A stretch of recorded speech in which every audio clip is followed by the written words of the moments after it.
કમરના દુખાવાનું ત્રીજું કારણ છે સ્પોન્ડાઇલોલાઇસિસ અને સ્પોન્ડાઇલોલિસ્થેસિસ, એટલે કે મણકામાં ક્રેક અને મણકું ખસી જવું. સ્પોન્ડાઇલોલાઇસિસ અને સ્પોન્ડાઇલોલિસ્થેસિસમાં શું થશે? ત્રાંસા ઉભા રહીને જોઈએ તો આ જે મણકાનો ભાગ છે આમાં સમજીએ. આ ઉપર નીચે મણકા છે, વચ્ચે આ ગાદી છે. તો મણકાનો જે ભાગ છે આ ભાગ એને પાર્સ ઇન્ટર આર્ટિક્યુલારિસ કહેવાય. સમજવા માટે આપણે આ રીતે આકૃતિ ડ્રો કરેલી છે.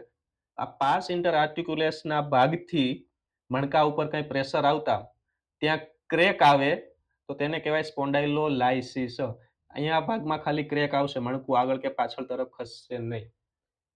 એ જ રીતે સ્પોન્ડાઇલોલિસ્થેસિસમાં શું થશે? આ જે મણકું છે સ્પાર્સ ઇન્ટર આર્ટિક્યુલારિસના ભાગથી તૂટેલું છે તે આખું ત્યાંથી આગળ ખસી જશે. આગળ અથવા તો પાછળ. જો આગળ ખસશે તો એન્ટેરોલિસ્થેસિસ, જો પાછળની બાજુ ખસે તો રેટ્રોલિસ્થેસિસ.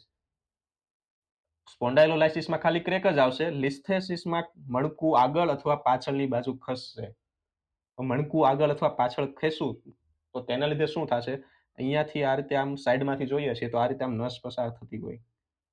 મણકું ખસે તો ઘણી વખત ગાદીને દબાવી પછી આગળ અથવા તો પાછળ ખસશે. ગાદી દબાશે તો ગાદી પણ બહાર આવશે.